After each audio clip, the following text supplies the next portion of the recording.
A reading from our ancient story, Psalms 8. Hear what God's Spirit is saying to you. O Lord, our sovereign, how majestic is your name in all the earth. You have set your glory above the heavens. Out of the mouths of babes and infants, you have founded a rebuke for the foes to silence the enemy and the avenger. When I look at your heavens, the work of your fingers, the moon, the stars that you have established, what are human beings that you are mindful of them, mortals that you care for them? Yet you have made them a little lower than God and crowned them with glory and honor. You have given them dominion over the works of your hands. You have put all things under their feet, all sheep and oxen, and also beasts of the field, and birds of the air, and the fish of the sea, whatever passes along the paths of the sea. O Lord, our sovereign, how majestic is your name in all the earth. A reading from a modern story, Small Things, by Anna Kominski. It usually starts taking shape with one word, reveals itself in one smile, sometimes in the blueprint and the glint of eyeglasses, in trampled daisy, in a splash of light on a path, in quivering carrot leaves, in a bunch of parsley. It comes from laundry hung on a balcony, from hands thrust into dough. It seeps through the closed eyelids as though the prison of the walls of things, of objects, of faces of landscape. It's when you slice bread, when you pour out some tea. It comes from a broom, from a shopping bag, from peeling new potatoes, from a drop of blood from the prick of a needle when making pants for a child or sewing a button on a husband's burial shirt. It comes from toil out of care, out of the immense fatigue in the evening, out of a tear wiped away, out of a prayer broken off mid-word by sleep. It is not from the grand, but from the tiny thing that it grows enormous, as if someone was building eternity. As a swallow, it nests out of clumps of moments. Here ends the reading of the words that give us insight to God. May God grant us wisdom and courage for interpretation.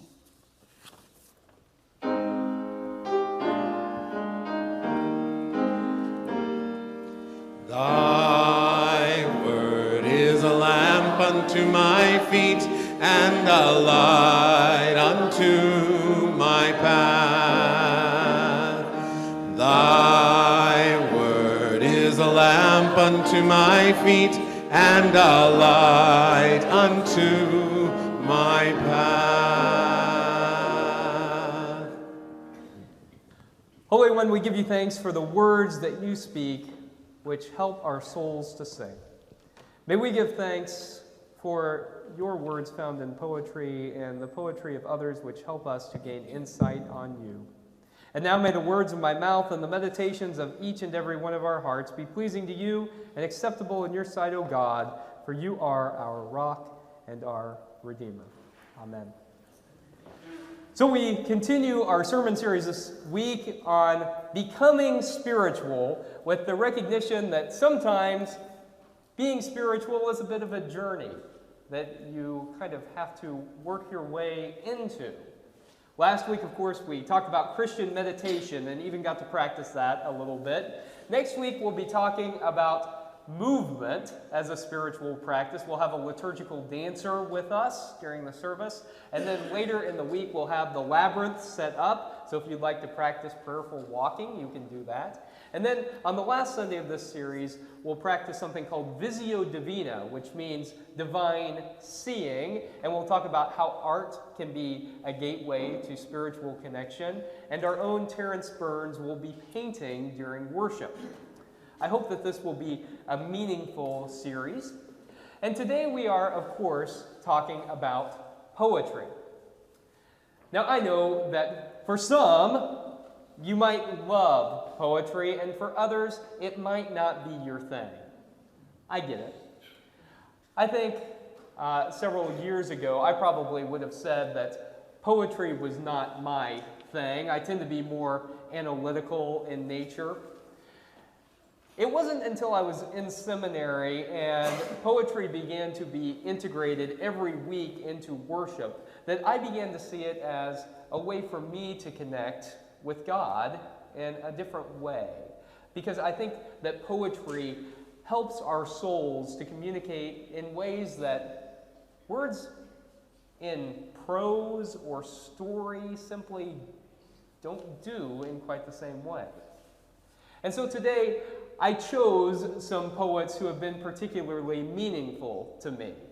Farmer, poet, Neo-Luddite, Wendell Berry at the beginning of the service, Jan Richardson, who combines theological poems with art in her online resource, The Painted Prayer Book, and then Mary Oliver, whose words seem to resonate deeply with my soul. I hope that poetry is something that is meaningful for you because, in fact, it's hard to worship without poetry, isn't it? I mean, every time that we step in this place, it is poetic. Prayers are poetic. And, of course, every song we ever sing is a poem. Hymns are poems, and even secular songs are poems to varying degrees. And so those hymns, those songs, those prayers help our souls to connect with God. And of course, the Bible itself is filled with different forms of literature. If we had a biblical study scholar here who was a literary critic, they would tell us about all the different forms of literature that are in the Bible and how those different forms help to communicate different truths. And poetry is certainly throughout the Bible. Whole collections like the Psalms, or in Proverbs and Ecclesiastes in some places. If you read through the New Testament and you have a decent translation of the Bible, you'll notice that occasionally there will be phrases that are set off, indented a little bit. And if you have footnotes, you might even look down and see a note that might say something like, "This was originally a hymn that the early community sang together."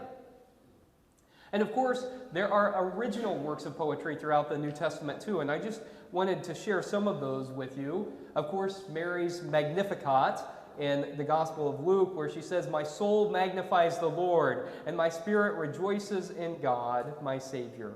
For he has looked with favor on the lowliness of his servant. Surely from now on, all generations will call me blessed. For the Mighty One has done great things for me, and his name is holy. His mercy is on those who fear him from generation to generation." She starts out by giving thanks to God, and then I love this. She turns to social justice, and she says, "He has shown strength with his arm. He has scattered the proud in the thoughts of their own heart. He has brought down the powerful from their thrones and lifted up the lowly. He has filled the hungry with good things and sent the rich away empty. He has emptied his servant Israel in remembrance of his mercy, according to the promise he made to our ancestors, to Abraham and to his descendants forever." Poetry that we often read at Christmas and many churches sing as well. Or think about the Gospel of John. We've just gone through the season where we hear the narratives about Jesus' birth. But in the Gospel of John, there aren't narratives about Jesus' birth. There is poetry to communicate truth. In the beginning was the Word, and the Word was with God, and the Word was God. He was in the beginning with God, and all things came into being through him, and without him not one thing came into being. What has come into being in him was life, and the life was the light of all people. The light shines in the darkness, and the darkness did not overcome it. You see, it doesn't tell the story of Jesus' birth, but it uses poetic language to communicate truth. Think about Paul's letters. Think about the familiar words from 1 Corinthians 13. If I speak in the tongues of mortals and of angels, but do not have love, I'm a noisy gong or a clanging cymbal. And if I have prophetic power and understand all mysteries and all knowledge, and if I have all faith so as to remove mountains, but do not have love, I am nothing. If I give away all my possessions, and if I hand over my body so that I may boast, but do not have love, I gain nothing. Love is patient. Love is kind. Love is not envious or boastful or arrogant or rude. It does not insist on its own way. It is not irritable or resentful. It does not rejoice in wrongdoing, but rejoices in the truth. It bears all things, believes all things, hopes all things, endures all things. Love never ends. That's much better than what he says when he's not being poetic, like in Galatians, where he says if someone gets circumcised, he hopes the knife slips. Maybe Paul should have stuck with poetry. He was pretty good at it.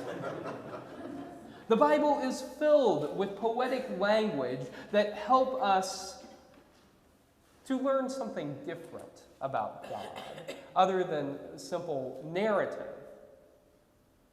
The Bible is filled with poetry.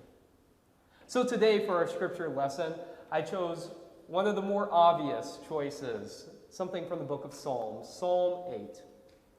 And I think it's interesting to juxtapose this poem, Psalm 8, with the words of Anna Kominski, who is a Polish poet. So in Psalm 8, the psalmist goes out and looks at the world and is overwhelmed by what he sees. He sees children crying. He looks up and he sees the star and the moon and is in awe at the cosmos and says, "Who are we, God? In the midst of all of this, who are we that you have created us in so intricate a fashion? Who are we that you have made us just a little lower than you? Who are we?" The psalmist is overwhelmed by everything in creation and finds gratitude in the midst of that. Whereas Anna Kominski does the opposite. She looks at the small things in life. Those moments, whether they be joyful or painful, and realizes that the life we have is built of those moments that so often go unnoticed. She puts it like this. She says, "It's not from the grand, but from the tiny thing that it grows enormous, as if someone was building eternity as a swallow its nest out of clumps of moments." That's how it happens, isn't it? Life, the moments that we have, make up the nest of our lives, just like our lives together build up the nest of this world. I think that's the thing that I appreciate most about poetry, is that it helps us to stop, or at least it helps me to stop every once in a while and to give thanks for the moments that I have, because our lives are found in those very moments. And so this week, I would encourage you, if it's not a part of your regular spiritual practice, to perhaps think about, this week, reading some poetry.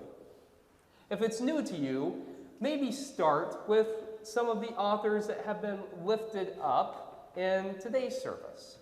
And if you're feeling particularly bold, particularly brave, maybe sit down and try to write. See what you have to say to God, or maybe what God has to say to you or through you. Poetry is a gift. And I thank God for the poetic language that help our souls to connect to the divine. Today, I'd like to end with a poem that is my favorite poem, and I think is the only poem that we are reading today that I've read in this space before. But I couldn't help myself. I love it. It is too from Mary Oliver, called A Summer's Day. Who made the world? Who made the swan and the black bear? Who made the grasshopper? The grasshopper, I mean the one that flung herself out of the grass, the one who is eating sugar out of my hand, who's moving her jaws back and forth instead of up and down, who's gazing around with her enormous and complicated eyes. Now she lifts her pale forearms and thoroughly washes her face. Now she snaps her wings open and floats away. I don't know exactly what a prayer is. I do know how to pay attention, how to fall down into the grass, how to kneel down in the grass, how to be idle and blessed, how to stroll through the fields, which is what I've been doing all day. Tell me, what else should I have done? Doesn't everything die at last and too soon? Tell me, what is it you plan to do with your one wild and precious life?